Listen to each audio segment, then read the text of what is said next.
예, 우리가 가정의 달을 맞이해서 하나님께서 가정과 교회는 행복하라고 만들어 주셨고 일터는 번성하고 정복하고 다스리라고 복을 누리라고 만들어 주셨는데 우리가 이렇게 가정과 교회가 행복하지 못하고 또 일터가 복되지 못한 이유는 그래서 결국은 고통을 당하는 이유가 죄 때문이다 하는 것을 말씀을 드렸어요. 그래서 여러분들이 이제 그 개념 정리를 이렇게 좀 전체적으로 하고 성경을 보면 참 좋겠습니다. 우리 인간은 평생을 살면서 고통 속에 삽니다. 고통의 대표적인 4가지 고통이 있다고 말씀을 드렸죠. 첫째가 뭐라고 했죠? 평생 경제적인 고통을 당하고 삽니다. 기근이 떠나지 않습니다. 이 지구촌에는. 그 다음에 두 번째가 육체적인 질병. 아무리 현대의학이 발달해도 질병은 계속 생겨요. 그래서 그 고통을 당합니다. 육체적 질병의 고통. 세 번째가 아담과 하와 사이에 서로 원망하고 불평하고 가인과 아벨 사이가 서로 경쟁하고 시기하고 미워하다 살인까지 하는 인간 관계에서 오는 갈등, 정신적 고통이죠. 심리적 고통. 그리고 네 번째는 이제 하나님과의 관계에서 오는 이제 영적 갈등. 그래서 인간이 겪는 고통 가운데는 대표적인 게 이 4가지가 아주 대표적이죠. 그리고 이 4가지가 어디서부터 시작돼요? 죄로부터 시작이 되는 거라고 말씀드렸어요. 그러니까 우리가 고통을 당할 때마다 뭘 생각해야 되냐면 이건 너 때문이 아니에요. 누구 때문이 아니라 우리 속에 죄가 있어서 그래요. 죄가 있어요. 죄가 들어오는 그 죄의 사상이 뭐라고 그랬죠? 죄의 사상의 가장 핵심은 우리를 만드신 목적대로 하나님을 사랑하고 섬기고 이웃을 사랑하고 섬기도록 만들어놨는데 마귀가 와서 아니야, 네가 주인이야. 네가 인생의 주인이야. 네 마음대로 살아. 이게 죄예요, 여러분. 이게 죄의 가장 핵심이라고요. 그것이 이제 요즘 말로 뭐예요? 인본주의, 개인주의죠. 상대주의, 절대적 진리를 거부하는. 그래서 자기가 생각하고 판단하는 것이 전부라고 인정하는. 그래서 그걸 디모데후서 3장에서 뭐라고 그래요? 고통이 점점 말세가 되면 심화되는데 그 이유가 뭐냐? 사람이 자기를 사랑하고. 두 번째, 우리 보고 관리하고 잘 다스리고 누리라고 주신 물질을 사랑하고 하나님 위치에 올려놓고 그 다음에 자기 본능대로 쾌락대로 산다. 그래서 결국은 자기를 사랑하고 눈에 보이는 돈을 물질을 사랑하고 자기 본능대로 살면 그게 행복할 것 같은데 사실은 그것 때문에 고통이 다 온다. 자, 그래서 이제 우리가 정리를 해야 될 건 뭐죠? 고통이 오는 원인은 결국은 하나님을 사랑하고 이웃 사랑해야 될 사람이 자기를 사랑하기 때문이다. 돈을 사랑하기 때문이다. 여기서 모든 고통이 다 시작된다. 자, 그러기 위해서는 우리가 어떻게 이걸 회복되기 위해서는 하나님의 은혜 속에 다시 원래 우리를 만든 목적대로 하나님을 사랑하고 섬기고 살 수 있도록 십자가에 죽으시면서 중간에 막힌 담을 다 허물어서 하나님과 원수됐던 우리를 다시 화목하게 하셨단 말이에요. 그래서 우리가 하나님을 사랑하고 섬기고 살 때 그것은 다른 말로 하나님의 주권을 인정하는 거예요. 내가 주인이 아니라 하나님이 내 인생의 주인이십니다. 이걸 인정할 때부터 인생은 행복이 오기 시작해요. 그리고 복되기 시작하는 거예요. 그래서 하나님의 주권을 인정한다고 하는 것이 결국은 우리가 가정으로 오면은 부모를 인정하는 걸로 가고 남편을 인정하는 걸로 가고 사회로 나가면 사회 지도자들을 인정하는 걸로 가는 거란 말이죠. 그래서 이제 이 타락에서 가장 큰 특징이 뭐냐? 권위를 부정하는 거예요. 권위. 그래서 권위를 다 부정해요. 자기가 최고 권위예요. 절대 권위는 자기예요. 자기 생각, 자기 느낌이 전부라고 생각하는 게 이게 타락의 가장 대표적인 속성들이죠. 그래서 이제 우리가 가정을 생각할 때도 하나님께서 세상을 만드신 다음에 당신의 형상으로 아담을 만들어요. 그리고 뭐 하라고 그래요? 하나님을 대신해서 다스리라는 거예요. 관리하라는 거죠. 그래서 우리는 청직이라 그래요. 관리인이라 그러는 거예요. 하나님의 뜻을 따라서 하나님의 뜻대로 정치, 경제, 사회, 문화, 자기 분야에 나가서 그 분야에 영향력을 미치는 거예요. 하나님의 뜻을 드러내고 살으라는 거죠. 이 땅에 하나님이 어떤 분인지 그리고 사람이 어떻게 사는 게 사람답게 사는 건지를 보여주는 것이 저와 여러분의 존재의 목적이란 말이죠. 그래서 하나님의 뜻을 따라서 하나님 뜻대로 세상을 다스리는 존재로 아담을 만드셨고 그리고 가정을 만들어 주실 때 뭐예요? 가정이라는 제도를 만들면서 거기에 하나님을 대신해서 가정을 보호하고 관리하고 양육하고 다스리는 존재로 아담을 만들어 주셨단 말이에요. 그리고 돕는 배필로 하와를 만들어 주신 거예요. 이게 가정이에요. 그래서 가정에서부터 우리가 뭘 인정해야 되냐? 자녀들은, 결혼하기 전까지 자녀들은 아버지라는 존재가 하나님을 대신해서 우리 가정을 보호하고 하나님 뜻대로 관리하는, 다스리는 자다. 그래서 어떻게 하라고 그래요? 부모에게 순종하라 그러는 거예요. 순종하라는 단어를 쓰는 거예요. 그래서. 그럼 이제 결혼하고 떠나면 그 다음에 뭐죠? 남편이라는 존재가 가장이니까 남편이라는 포지션은 바로 그 가정을 잘 관리하는 거예요. 하나님의 뜻대로 관리하고 잘 다스리는 포지션으로 아버지라는 포지션, 남편이라는 포지션을 준 거란 말이죠. 그걸 인정하는 거예요. 그래서 에베소 5장 22절에는 뭐라고 말씀해요? 아내들이여 자기 남편에게 복종하기를 주께 하듯하라. 이는 남편이 아내의 머리됨이 그리스도께서 교회의 머리됨과 같음이니 그래요. 그래서 머리로 비유를 든단 말이죠. 우리가 지난주에는 결론은 우리가 뭐죠? 성령이 충만하지 않고는 그렇게 살 수가 없다. 성령이 충만해야만, 에베소 5장에서 성령이 충만할 때 나오는 그런 삶의 태도가 뭐죠? 기쁨, 감사, 그리고 피차 복종할 수 있는 권위를 인정하기 때문에. 그러면서 아내들이여, 그 다음에 남편들이 이렇게 나간단 말이죠. 우리가 지난주에는 뭐예요? 성령이 충만해야만 아버지가, 남편이 제대로 가정을 하나님의 뜻대로 다스릴 수 있는 존재가 돼요.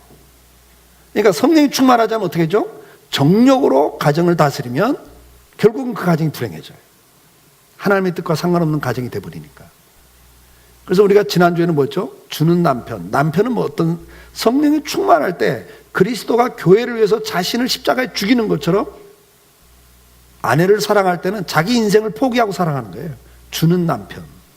자기의 인생의 목적, 자기의 삶의 그런 사명, 이런 것조차도 아내를 위해서라면 포기할 수 있는. 사랑은 주는 거란 말이에요. 주는 사랑. 남편은 아내를 위해서라면 자기 생명을 준다. 주는 사랑을 해야 한다. 그 다음에 자기 몸을 사랑하는 것처럼, 보호하고 관리하는 것처럼 아내를 어떻게 하는? 보호하고, 그리고 양육하는, 어디 내놔도 흠과 티가 없이 부끄럽지 않도록, 어느 자리에 가도 위축되지 않도록 그 아내를 성장시키는 게 성령이 말하는 남편이라고 그랬어요. 보양하는 남편, 보호하고 양육하는 남편, 그리고 동거하는 남편. 동거는 편안함을 말한다. 편안함. 이건 아내와도 똑같은데 같이 통해요. 그래서 편안하게 해주는 남편. 상처를 주면 안 된다고 했어요. 깨지기 쉬운 그릇이다. 아주 보호를 잘해라. 그리고 마지막이 부모를 떠나 부모의 영향으로부터 벗어나서 독립된 가정을 책임질 줄 아는 남편. 그래서 남편은 4가지 키워드를 이야기했어요. 주는 남편, 보양하는 남편, 동거하는 남편, 무슨 남편? 가정을 책임지는 남편. 남자들이 훨씬 하나님이 요구하는 게 많은 것 같아요. 근데 여자들은 아내는 딱 2가지 단어로 끝내요. 그 첫째가 인정하는 아내가 되라는 거죠. 뭘 인정하라고요? 여기 보면 남편들에게 복종하기를 주께 하듯하라 그럴 때 이 복종이라는 단어는 굴종의 의미가 아니에요. 상하 관계에서 오는 굴종이라는 단어가 아니라 따라간다는 의미예요. 따라간다. 따라가는 거예요. 그러니까 무슨 의미냐면 남편들은 어떤 일을 결정할 때 내가 결정하고 따라, 나를 따라, 내가 머리야. 그게 아니에요, 여러분. 아내를 왜 만들어줬어요? 돕는 배필로 만들어줬다고. 돕는 배필. 그러니까 아내의 도움이 필요한 거예요.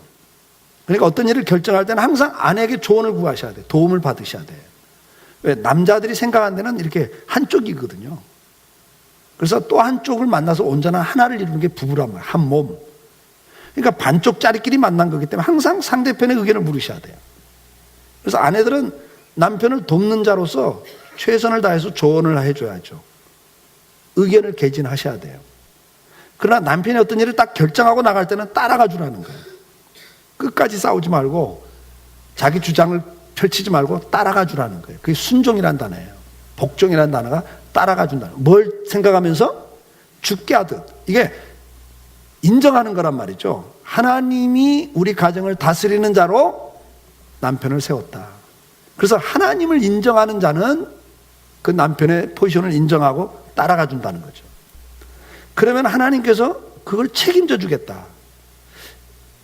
남편과 입장이 다르고 또 어떤 결정을 내리는 게 다 달라요.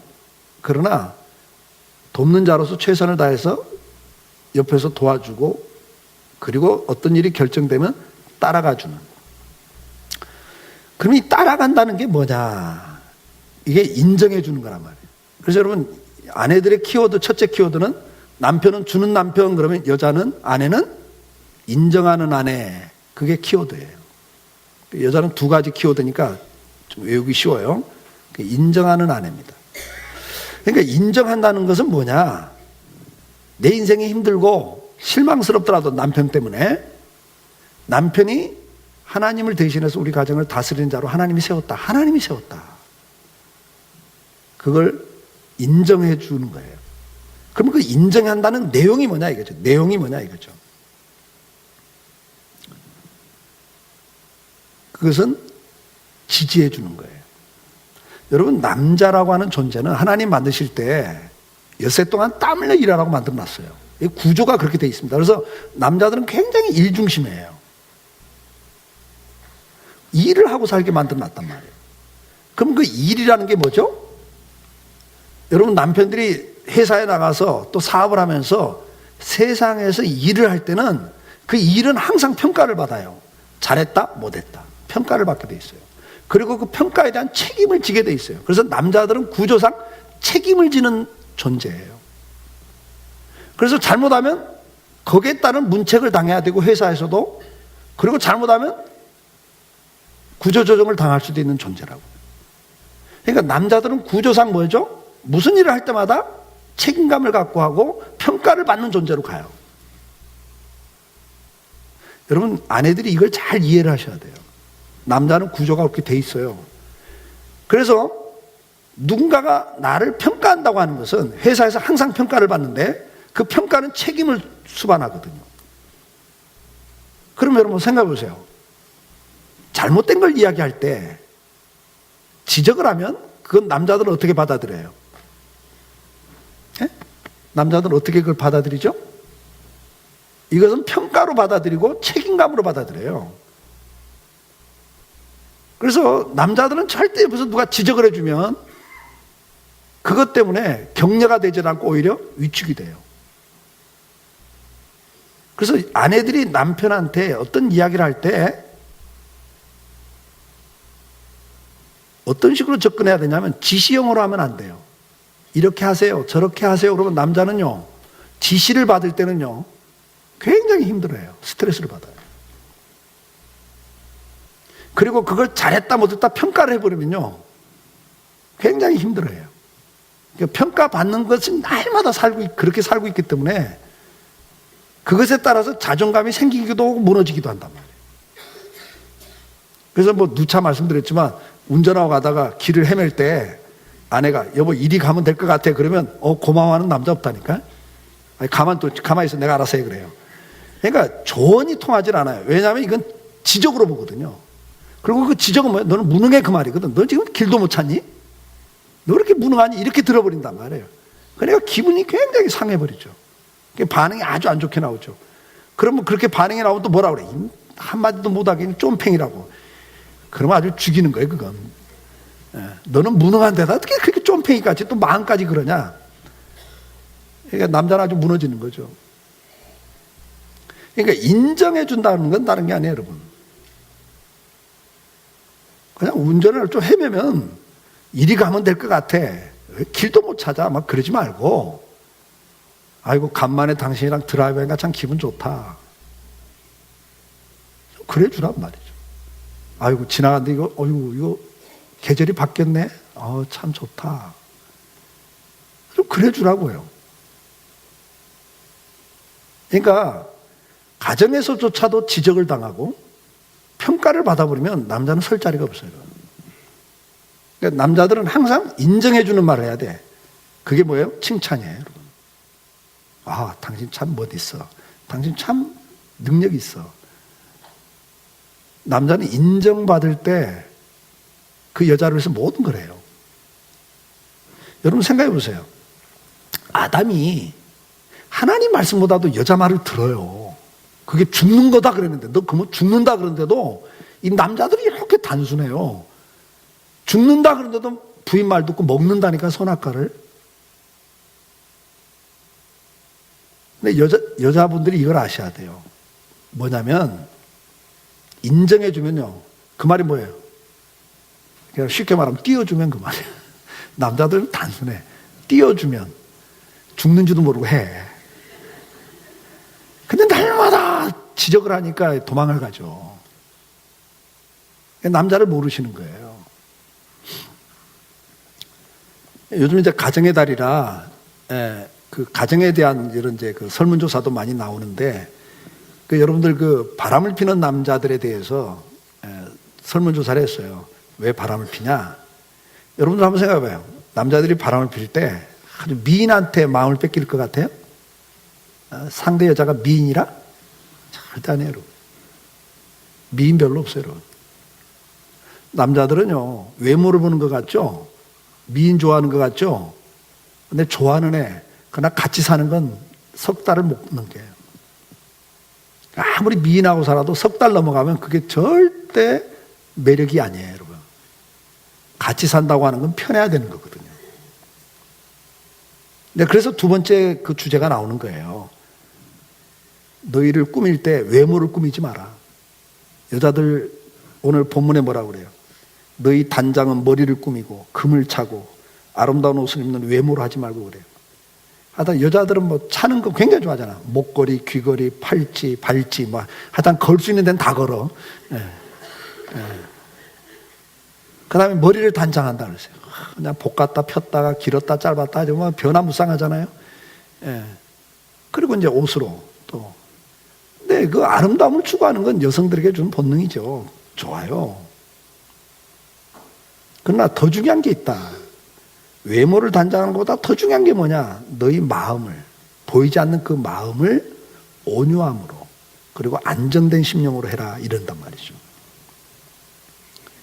그러니까 이제 바람을 피는 남자들이 그 상대를 보고 뭐에 그렇게 마음을 줬냐 그러니까 1순위가 뭐냐면요, 말이 통하는 여자 그랬어요. 말이 통하는 여자 그래요.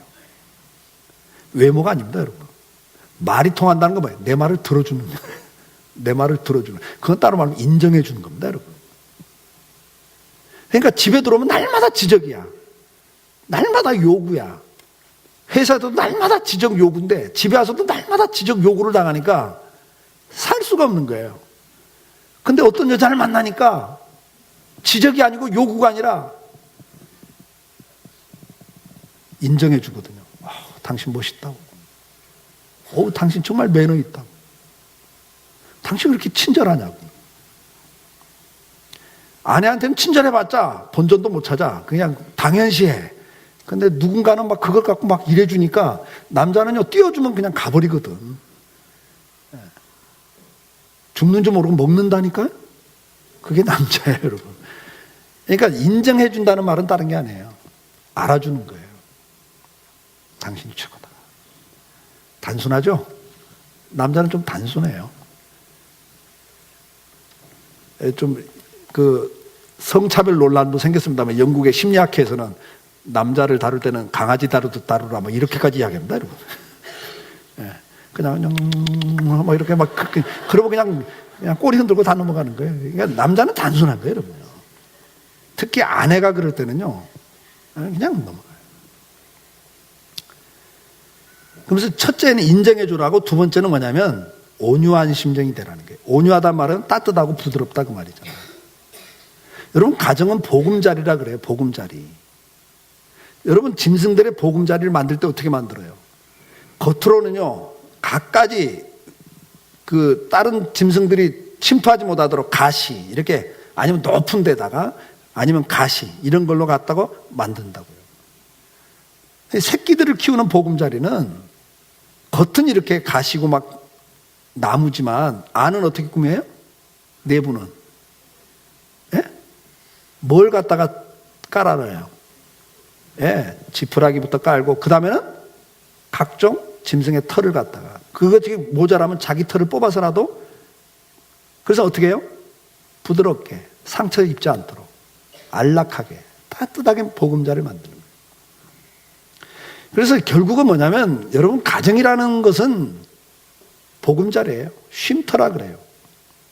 시편 37편 11절에 보면 이렇게 말씀해요. 온유한 자들은 땅을 차지하면 풍성한 화평으로 즐거워하리로다.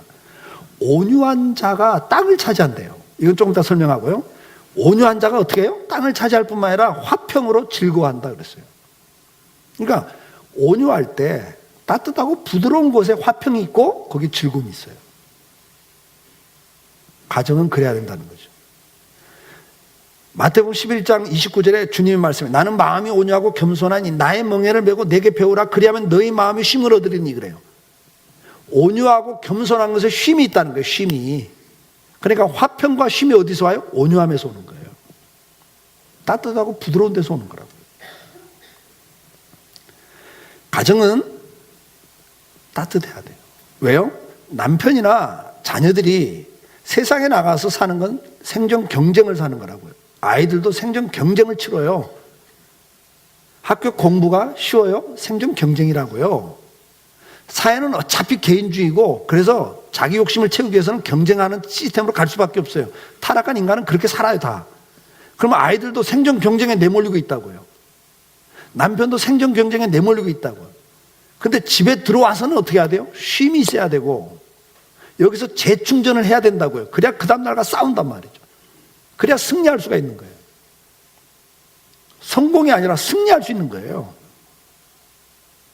근데 사회에 나가서도 계속 경쟁, 비교, 평가 그리고 책임 추궁을 받는 상황에서 집에 들어와서도 또 비교, 경쟁, 책임 추궁을 당해버리면 잘하니 못하니 그래버리면 재충전이 안 돼요. 쉼이 아닌 거예요, 여러분. 가정은 쉼터가 돼야 돼요. 재충전을 받아야 돼요. 그러기 위해서는 뭐예요? 온유함이 필요한 거예요. 온유함. 잠언 25장 15절에 보면 오래 참으면 관원도 설득할 수 있나니 부드러운 혀는 뼈를 꺾느니라 그랬어요, 여러분. 그러니까 결국은 부드러움이 땅을 차지해요. 다 차지합니다, 여러분. 여러분들 가정에서 보면 아버지하고 어머니가 있는데 여성들은 하나님께서 만드실 때 감성 쪽에다 많은 은혜를 주셨어요. 그래서 여성은 감성이 아주 예민해요. 그리고 아주 풍요로워요. 그래서 표현도 잘하죠. 남자들은 표현 잘 안 합니다. 사랑에 대해서도 표현을 잘 못해요. 근데 엄마들은 어때요? 애들에 대해서도 막 그 사랑을 표현하잖아요. 감성 표현이 그대로 되잖아요. 좋을 때나 나쁠 때나 표현이 그대로 되잖아요. 애들에게도 남편에게도. 근데 이것이 남자들은 아내의 그 감성이 그대로 제일 수용을 많이 하는 게 남편과 자녀들이거든요. 그러니까 이 감정이 날카로워져 있으면 그게 그대로 남편한테 가요. 자녀들에게 간다고요. 부드러우면 그게 그대로 가는 거예요. 제일 남자들이 영향을 받는 게 아내의 영향을 받거든요. 아이들은 엄마의 영향을 절대적으로 받아요. 그러니까 엄마를 더 오래 기억하잖아요. 아이들도. 왜? 아버지는 사랑 표현을 별로 안 했거든요. 근데 엄마는 사랑 표현을 다 했잖아요. 그러니까 아이들 입장에서도 나를 사랑해 주는 건 누구야? 엄마라고요. 아버지의 사랑은 언제 느끼냐? 아버지 돌아가신 다음에 느낀대잖아요. 그러니까 남자들이 참 불쌍해요. 표현도 안 하고 사니까 모르는 거예요. 나중에 보세요. 자녀들이 커가지고 승리했어. 자기 분야에 승리했어. 그러면 이제 부모한테 그 은혜를 갚는다고 할 때 자녀들 가만히 보세요. 아빠한테 주로 해요? 엄마한테 주로 해요? 안 받아봐서 몰라요? 주로 엄마한테 해줍니다. 다 엄마한테 주로 해요. 그러니까 결론은 엄마가 누리는 거예요. 그러니까 자녀들을 승리시켜 놓으면 엄마가 땅을 차지하는 거예요. 여러분 남편이 세상에 나가서 승리하면 그거 누가 다 누려요? 누리기는. 남자들은 죽으라고 일하고 있고 누리는 거 누가 누려요? 아내가 누리잖아요, 여러분. 반대로 남편을 승리하지 못하고 자녀들을 승리하지 못하도록 만들어 놓고 무너뜨려 놓으면 결론은 그 누가 당해 또 아픔을 겪잖아요. 그러니까 아내들은 첫째는 인정해주는 아내가 돼야 되고, 두 번째는 따뜻하게 온유하게, 그리고 어떤 상황에도 흔들리지 않는 마음, 남편이 실직을 했을 때도 흔들리지 않는 마음, 안정된 심령을 가지라는 거예요. 남편이 실직해갖고 들어왔는데 내 그럴 줄 알아서, 당신 평소에 그 게을러 빠진 그것 때문에 회사에서도 잘리잖아. 내 그럴 줄 알았어. 아이고, 내가 어쩌다 당신 같은 사람 만나고, 그래 보면 그 남편 완전 죽어버렸다. 자살하든지 아니면 뭐 술 먹고 완전히 폭력적으로 바뀌든지 인생 망가지는 거예요, 여러분. 실직을 했을 때도 여보 걱정하지 마세요. 하나님이 우리 가정을 지켜줘요. 당신은 능력 있는 사람이야. 걱정하지 마. 또 잘 될 거야. 이런 아내가 있으면, 그런 엄마가 있으면 그 가정에 있는 사람들은 안정된다고. 그래서 안정된 심령을 갖는 것이 굉장히 중요해요. 아내가 신경질적이고 까다로우면 가정이 불행해져요. 좀 전에 말씀드린 것처럼 바람 피는 남자들이 조사해보니까 말이 통하는 사람, 그런데 그게 뭐냐면 받아주는 사람을 말하는 게 받아주는 사람. 여러분 대부분 다 어떤 아내들이 남편을 놓치고 자녀들을 놓치냐? 깔끔하고 반듯하고 빈틈이 없는 아내, 엄마. 다른 사람들이 보면 현모양처예요. 다른 사람들은 보면 정말 빈틈없고 깔끔하고 반듯하고. 그런데 그것 때문에 실은 가정에서는 식구들 잃어버려요. 아이들이나 남편은 그렇게 반듯하고 깔끔하고 빈틈없는 아내나 어머니를 원하는 게 아니에요. 그건 피곤한 거예요. 이미 세상에서 그걸 요구받고 있기 때문에 집에 와서는 좀 풀어주고 싶은 거예요. 그걸 아셔야 돼요. 그래서 우리가 항상 기억해야 될 건 뭐냐? 마음의 상태를 여러분들이 잘 온유하고 안정된 심령을 가지셔야 돼요. 잠언 21장 9절에 뭐라고 그래요? 다투는 여인과 함께 큰 집에 사는 것보다 움막에 사는 게 나으니라 그랬어요, 여러분. 이렇게 막 지적하고 따지고 하면요, 못 살아요. 남편이나 자녀들이 못 버티는 겁니다, 그건. 혼자 사는 게 낫다고 생각을 해버려요. 21장 19절에도 다투며 성내는 여인과, 이게 예민하고 이런 성내는 여인과 함께 사는 것은 광야에 사는 게 낫다. 혼자 광야에 가서 사는 게 낫다는 거죠. 잠언 19장 13절에 뭐라고 그래요? 다투는 아내는 이어떨어지는 물방울이라 그랬어요, 여러분. 밤새 똑 하고 이어떨어지는 물방울 소리 한번 들린다고 생각해 보세요. 잠이 와요? 짜증나죠. 그게 무슨 말이에요? 계속되는 잔소리. 똑같은 이야기 또 하고 하면요, 버틸 자녀들과 남자가 없어요. 도망치는 거예요. 혼자 산다고 도망치는 거예요. 불행해지는 거예요, 다. 그런데 온유하다는 그 원어를 보면 그 원어가 파생된 단어가 뭐냐면 기도하다, 예배하다라는 단어에서 파생된 단어가 온유하다는 단어예요. 잠언 31장 30절에 고운 것도 거짓되고 아름다운 것도 헛되나 오직 여호와를 경외하는 여자는 칭찬을 받으리라 그래요. 이게 무슨 말이냐면 앞에서 말씀드린 게 성령이 충만하지 않고는 절대 온유할 수 없어요. 안정될 수가 없습니다. 막 상황이 급변하는데 어떻게 그 자리에서도 안정돼 있어요? 어떻게 그 자리에서도 온유할 수 있어요? 은혜가 있을 때만 가능한 얘기예요. 그래서 그 단어 자체가 그래요. 온유하다는 단어가 기도하다, 예배하다는 단어에서 파생된 단어예요. 그러니까 정말 여러분들이 안정된 심령을 가지시려면 우리 아내들은 기도해야 하셔야 돼요. 하나님을 바라보고 성령의 은혜 가운데 있을 때 우리가 온유해질 수 있고 겸손할 수 있고 오래 참을 수 있고 그리고 어떤 상황에도 흔들리지 않고 안정되어 있는 상태가 되는 거죠. 결론입니다. 사랑하는 성도 여러분, 특히 우리 아내들 두 가지 단어만 기억하십시오. 첫째는 인정하는 아내가 되자. 남편을 인정하세요. 인정한다는 말은 뭐죠? 알아주는 거예요. 칭찬하세요. 존중하세요. 그러면 그 남편은 자기를 알아주는 사람에서 목숨을 던지는 게 남자들입니다. 알아주는 게 굉장히 중요해요. 좀 더 아주 그냥 쉽게 띄워주라 그랬죠? 그냥 띄워주세요. 애들하고 남자는 띄워주면 다 합니다. 그걸 하셔야 돼요. 단순하다고 생각하지 마세요. 그래요. 그 다음에 두 번째는 뭐죠? 포용하는 아내예요. 따뜻하게, 온유하게. 어떤 상태에서 안정된 상태에서 이렇게 감싸는 아내. 포용하는 아내. 부드러운 아내죠. 따뜻한 아내. 따뜻한 엄마, 부드러운 엄마를 통해서 가정은 안정되고. 그럴 때 그 가정이 행복해져요. 자, 우리 가정의 달을 맞이해서 가장 중요한 키워드는 다른 게 없습니다. 성령 충만하지 않고는 안 되는 일들이다. 우리가 은혜 받아야만 가능한 이야기들이에요. 은혜가 떨어지면 본성이 드러나서 자기 중심으로 가요. 다 사람은. 그래서 우리가 은혜 가운데 그러나 항상 남편들은 주는 남편, 보양하는 남편, 보호하고 양육하는 남편, 동거하는 남편, 책임지는 남편 4가지 키워드고요. 아내는 2가지 키워드만 기억합시다. 첫째는 무슨 아내? 네, 인정해주는 아내. 남편과 자녀들을 인정하고 격려하고 알아주는 아내. 그 다음에 2번째는 뭐하는? 네, 감싸는 아내, 감싸는 어머니, 포용하는. 어떤 상황에서도 흔들리지 않고 감쌀 수 있고 포용할 수 있는.